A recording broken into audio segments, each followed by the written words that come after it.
watching Rogers TV. This program is brought to you by Rogers Xfinity, connecting you to more of what you love. Visit Rogers.com for more details.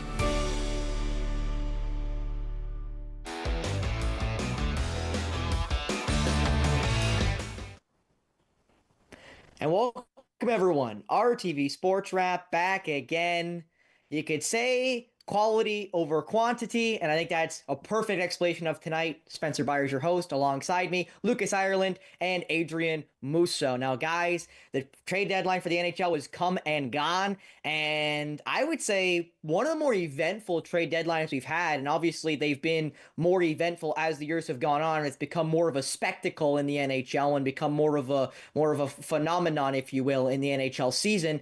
And this year, a lot of moving pieces, some that were expected, some maybe weren't. And I think the big one we have to start with is Mikko Rantanen.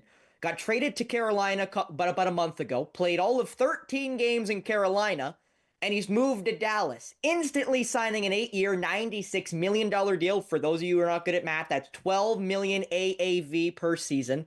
I'm going to start with you, Lucas.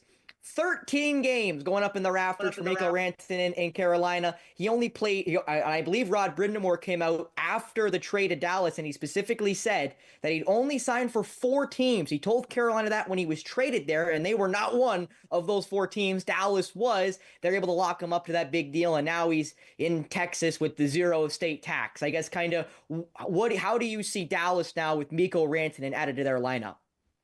Well, I think that they've improved a lot with this deal. And there was a big question that a lot of people were asking why Carolina did what they did. They ended up giving away when they traded for him initially.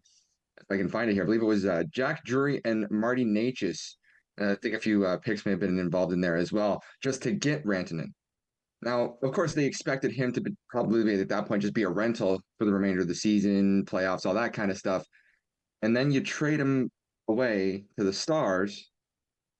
I mean, sure, they do get a few things in return. They ended up getting Logan Stankoven, who I do believe will be a great player in his own right as his career continues in the NHL.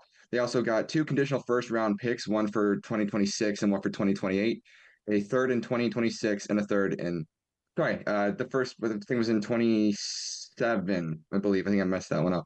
And then the third was in 28 or vice versa. I'm not really sure which one now that I realize I made a mistake. But anyways, they do end up getting a few pieces in return, which is good for them, of course, but it still kind of stings. And it's going to sting for the Kane franchise. It's going to sting for the fans. They had Rantanen right there, right in their grasp, and they just let him go that quickly.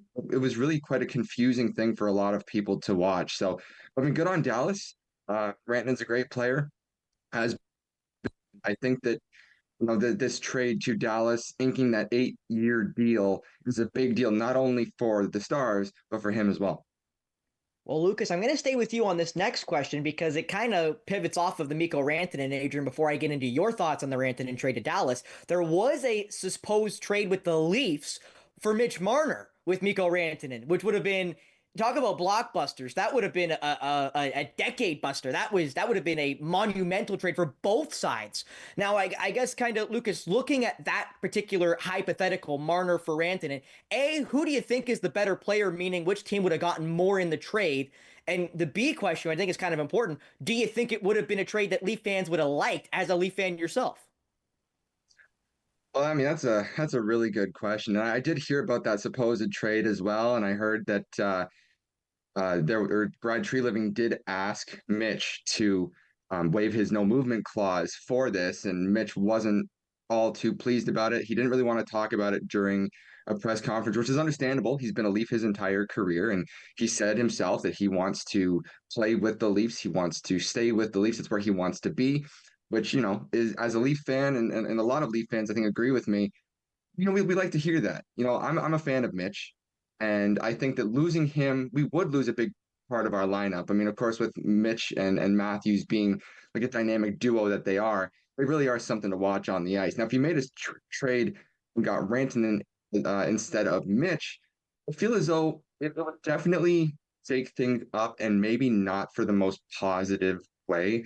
Mitch, of course, is one of the best passers in the league. He's leading the team, or leading the Leafs right now in assists. I think 59 was the total number I saw on that.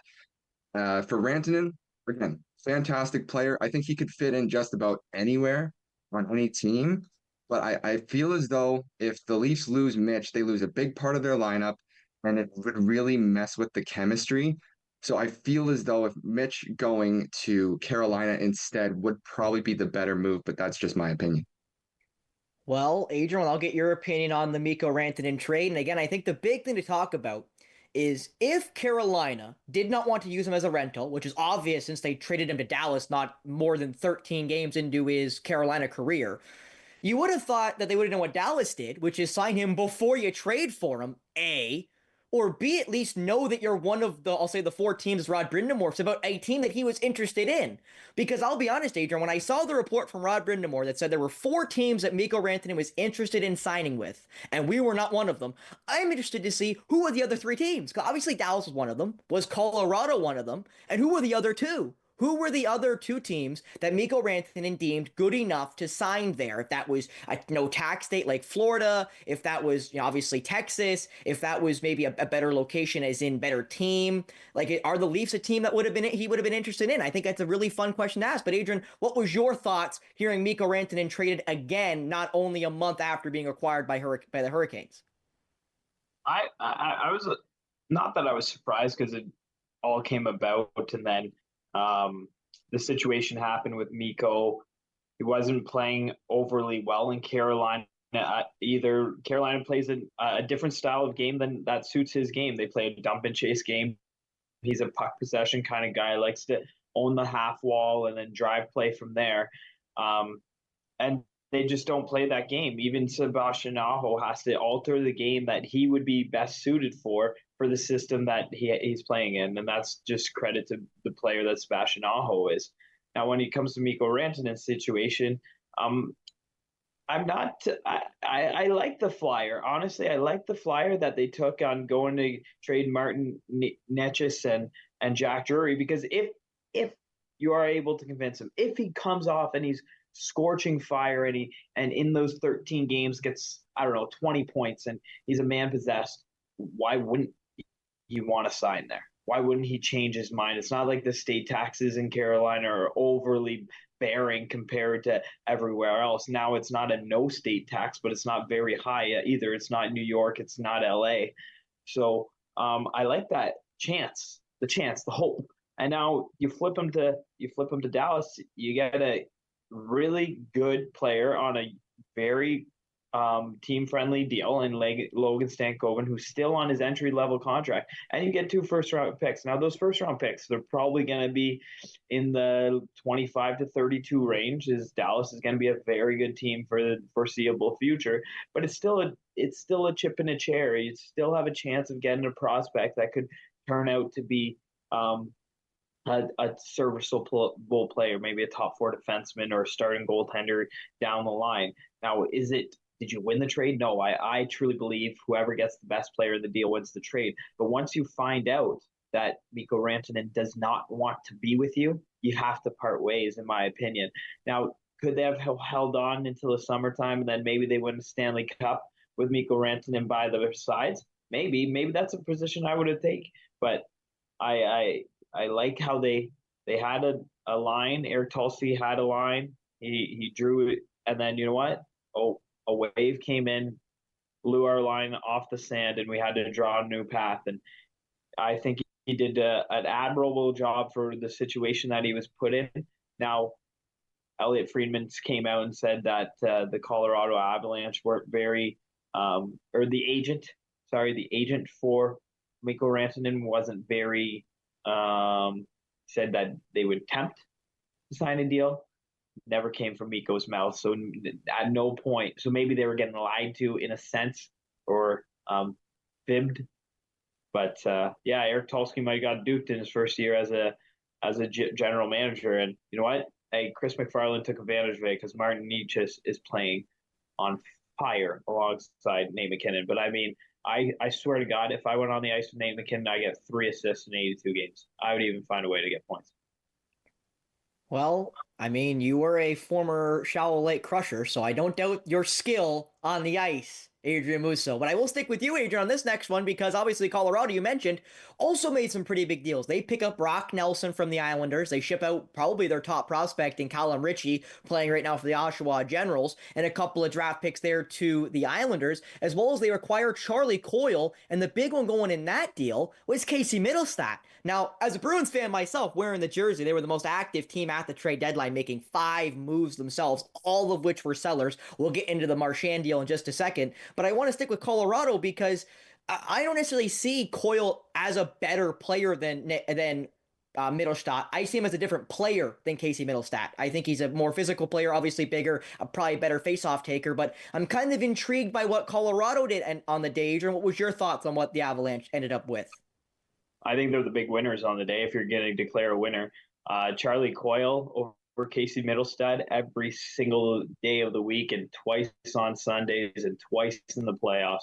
Casey Middlestat is slow, he's soft, and he just is not the guy. He's a skilled guy that doesn't get points. Like, what are we talking about here, Spencer? Charlie Coyle has an identity as a third line center. He's going to win draws. He's a right-handed shot. He uses his body well along the boards. He can win drive play below the dots. He's just a guy that you want and you need in the playoffs. And you know what I like about Charlie Coyle in this situation in particular? He's kind of that offset from what Nathan MacKinnon is. Nathan MacKinnon drives play with his speed. So then you go out with Charlie Coyle and he's just going to utterly dominate you down low. So I love that deal. I think getting rid of Casey Middlestat was not working. They haven't found a third line center or second line center since they got rid of, or since Nazem Kadri left in the free agency a couple of years ago, and they're trying to find that person, that player to fill that void that he left in free agency. And you know what? If it's not going to be Brock Nelson, it might be Charlie Coyle. I love this deal. The way that Charlie Coyle plays in the playoffs, yeah. Get rid of him. Go get him. Get rid of Casey Middlestat. Casey Middlestat's he's not a playoff player. He's never played in the playoffs. He's just not going to be. He's not going to do the job. I love that. I love that deal. And when it comes to Callum Ritchie, yeah, you know what? It's tough. I find that deal to maybe be a tough deal to accept, as you're getting rid of a guy that could play 15 years in the league and be your 2C, but you want to win a cup this year. And Cal Ritchie's not going to let you do that. It's a guy that they picked like 25th overall as well. Late in the draft, they found him. That was in the same draft as Colby Barlow was selected in. And you know what? Hey, yeah, there's a price to pay. It was a seller's market. Brock Nelson gets a first and a number 1 draft pick. Good on Lou Lamoriello, who I think has had a very poor last couple of years. That's a win for him.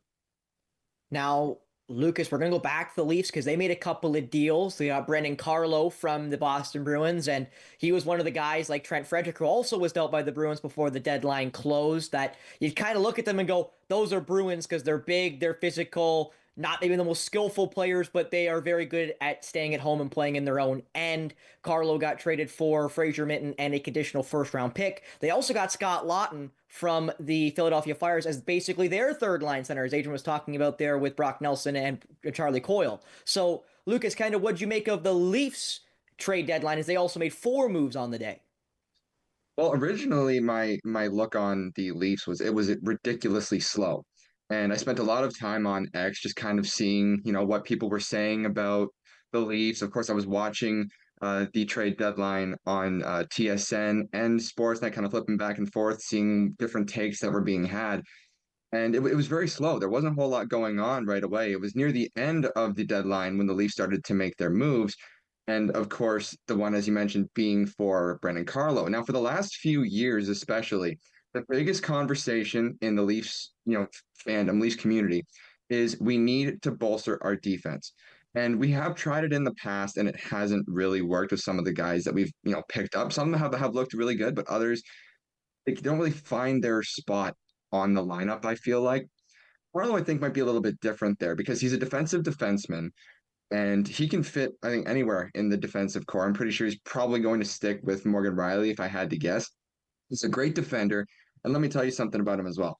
I would much rather have him on my team during the playoffs and against him. The amount of times we've had to face him and how much of a thorn in our side he's been, it feels so good to see him in the blue and white. Not just for me, but I think I speak for most Leaf fans when I say it. Sure, it'd be a little weird, cheering on a former Bruin on your team, but he's a great defenseman. I have enjoyed watching him in the past, and I'm looking forward to seeing what he does, how it goes with his time in Toronto.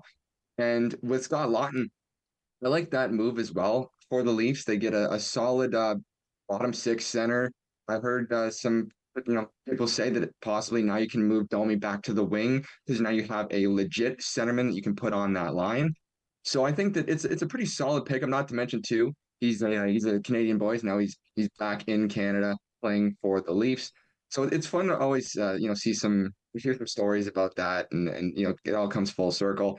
Lawton's been on the Flyers his whole career. The Flyers haven't really been that good. I don't think anyone needs to, say that to confirm. And we all know the Flyers have had a bit of a rough go over these last, few years, especially. And with him now joining the Leafs are a better team. They're a playoff team. Now we get to see what it's going to be like with a current Scott Lawton on a Maple Leafs team that's destined to go to the playoffs again. I'm very intrigued to see how he does. He hasn't brought to the greatest start. Also got to keep in mind too, you got to build some chemistry up with your line mates, with your new teammates, especially when you moved after being drafted by the Flyers and playing for them your entire career so far since 2012. So that's a big thing too. So we'll see how much chemistry he can build over the coming weeks, and hopefully he can do something to help us in the playoffs. But only time will tell. Well, Adrian, I'm going to go back to you for this one. I want to hear both your opinions on, because this is the one that jabbed me right in the heart as I was driving to North York to do a York Lions volleyball game for the bronze medal against the Western Mustangs. Brad Marchand was dealt from the Bruins to the Florida Panthers, and I texted my mom the moment I saw the trade, and I said, the era has ended in Boston, because he was the last guy that you thought, man, that's a Bruin, with Patrice Bergeron, with David Krejci, with Zdeno Chara, with Tuukka Rask. He was the last guy. And now he's in Florida for a conditional second round pick. It becomes a first in either 2026 or 2027 if Florida wins 2 rounds in this upcoming playoffs and Marchand plays in 50% of those games. I thought the return was low. I've heard it was because of the injury he's currently dealing with. He still has not debuted yet for Florida. They're hoping that is upcoming this week he'll debut for the Panthers. But Adrian, I'm going to start with you. What was your reaction when Brad Marchand became the newest member of the Florida Panthers? Shocked. I was shocked that he got traded in the first place. And then all the rumors and stories that have followed since his trade, shocked. And honestly, like, I'm not a Bruins fan. I'm a Habs fan through and through. I love Brad Marchand as a player. I love him. I love the way that he plays hockey. I love that he agitates. I love that he licks guys. I love that he chokes guys. Like, I love that about him because he's so unpredictable. But you know what? He can back it up. He's backed it up for so many years. He's scored. He's put up 100 points in the league. He's put up 90 points. He's scored 40-plus goals in the league.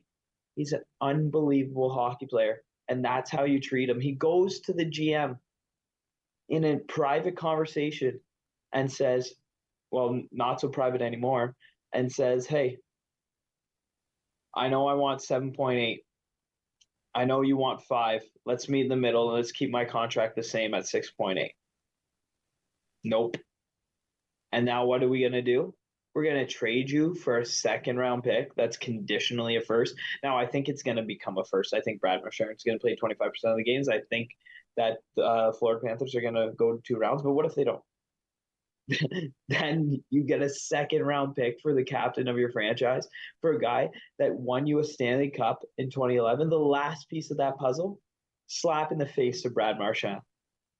And you know what? Brad's such a nice guy that he honestly is. Everybody's like, oh, I hate him, that rat, that big nose guy. No, he's actually one of the nicest guys in all the NHL. You poll the NHL, they will say that. And that's how you treat him. Don Sweeney needs to go. Cam Neely needs to go. That entire front office needs to be revamped. The way that they treated Jeremy Swayman with his contract situation, Oh my Allmark. God.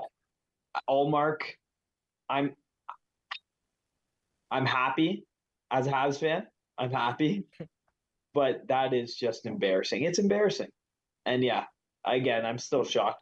Now, if you look at the Florida Panthers, Bennett, Matthew Tkachuk, and Brad Marchand, You want to all talk on about a one rat line. line? And again, I love Brad Marchand. As you talk about Adrian, again, you're a Habs fan. I'm a Bruins fan. I've always loved him. I love the game he plays and the agitator he is. And you can talk about if that's a distraction or not. But now it can't be a distraction because he's on a line with two other guys that do the exact same thing, play the exact same game. So that's going to be one of the toughest lines to play against in all of the NHL. Yeah, absolutely. And it goes all the way back to the World Juniors in 2007 when Brad Marchand was being a pest there. And like that's where I fell in love with him when he jumps into the glass. It was a low glass. His stick goes in the stands. And he's like, I need my stick back. Yeah, like Brad Marchand's a beauty. Like I love him. I love his game. I love that the Bruins are going to suck for the next 20 years now because they got rid of all the guys that made them click. Like you don't have that. Like Pasta is what he is, but I don't think he's the leader. I think he's that assistant captain that loves to have fun and loves to get the boys going. But you need a little bit of seriousness, and I don't know if he can bring that. Maybe that's Charlie McAvoy's job now. Maybe Charlie McAvoy gets the C. Everybody was talking about McAvoy over Marchand to begin with, but hey, I think Florida is a very good team and maybe poised to win the Stanley Cup. Maybe they're not my Yeah, they look like maybe the better odds-on favorite now with Seth Jones and Brad Marchand added at the trade deadline. Seth Jones a couple days before this. Lucas, what was your reaction when you saw Brad Marchand become the newest member of the Florida Panthers? Well, like I said, I was watching the trade deadline, and my brother, he came into my room and he said, Marchand just went to the Panthers. I looked at him, I'm like, no, no, he didn't. What are you talking about? Right as I said that, they brought it up on TSN saying that the sweepstakes were over and Marchand was going somewhere. And then when they said Florida, I was a little mixed emotions about that because, of course, again, he's been an absolute thorn in the side of Leaf fans for years. And trust me, I also have a lot of respect for him. That's one thing that all three of us can agree on. Maybe not our teams that we cheer for.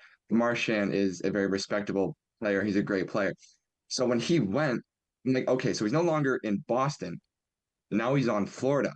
And Florida's a team in recent years, too, that Toronto has a bit of a beef with and very possibly might be a playoff opponent at some point this year, as long as the Leafs can make it out of the first round. But that's the battle in itself. So it was truly something that I couldn't believe it. I like my eyes went wide. My brain was trying to figure out how this even happened in the first place. And then you got to think back too to the 2023 season. Now it feels like it's so far away because of what's on that team now, but only six players from that incredible Boston Bruins season remain. And of course, in case anyone needs a little refresher, they went 65, 12, and 5 that year. And the only six players that remain, David Pastrnak, Jeremy Swayman, Charlie McAvoy, Hampus Lindholm, Pavel Zacha, and the recently reacquired Jacob Lauko.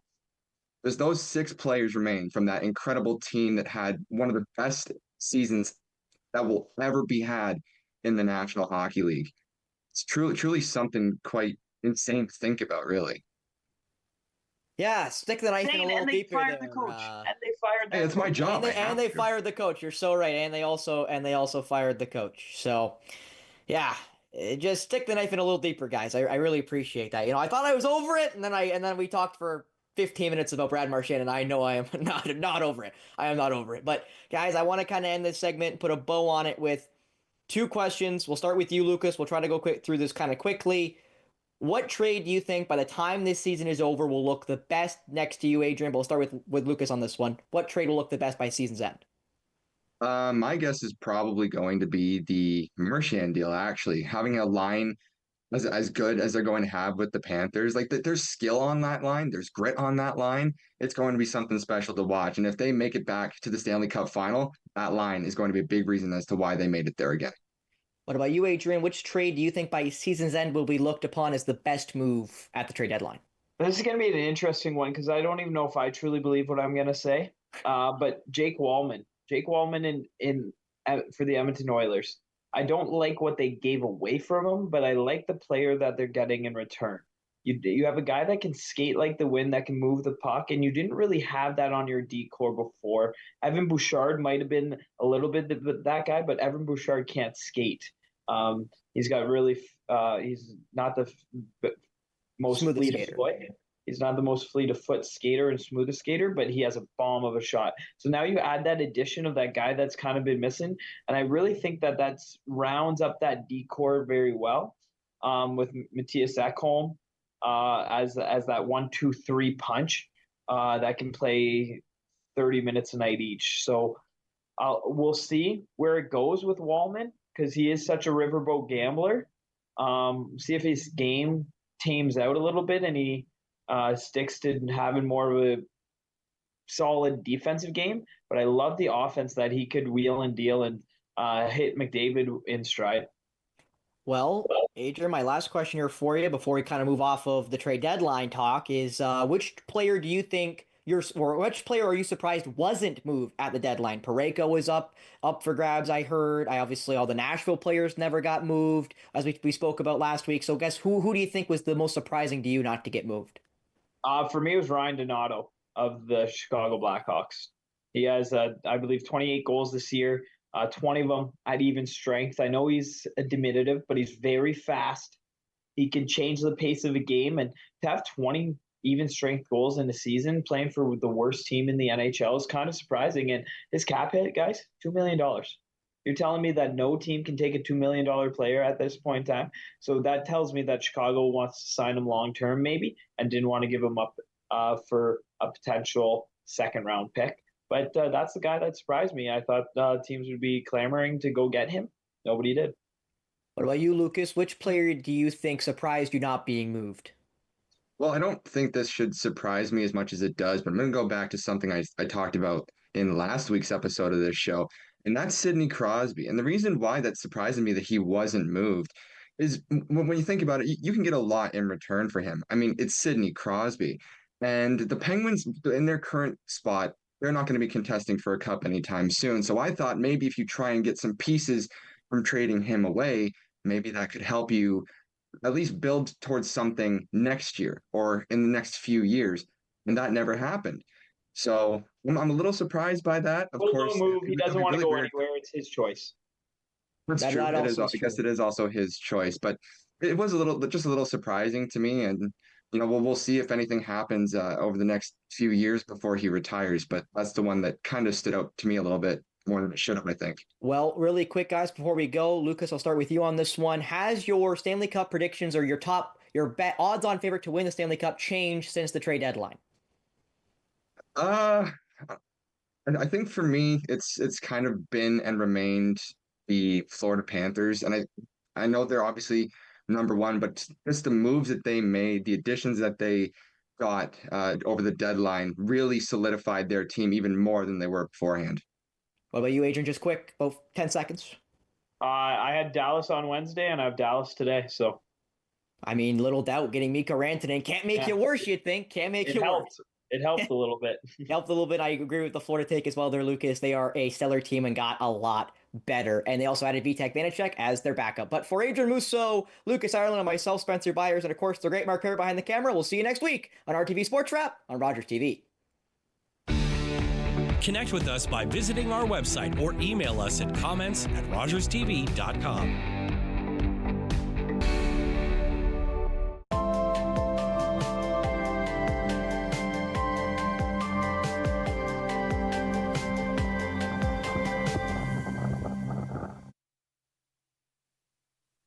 Hi, I'm Bruce McDonald, forward for the Owen Sound Attack. Rogers TV is the official broadcaster of the Owen Sound Attack. Catch all of our games live on Rogers TV, Georgian Bay. Are you a passionate content creator ready to expand your audience reach? Do you have unique stories, captivating hobbies, or special interests that deserve a spotlight? Rogers TV is here to amplify your voice within the community. We offer you the platform to broadcast your content to a wider audience.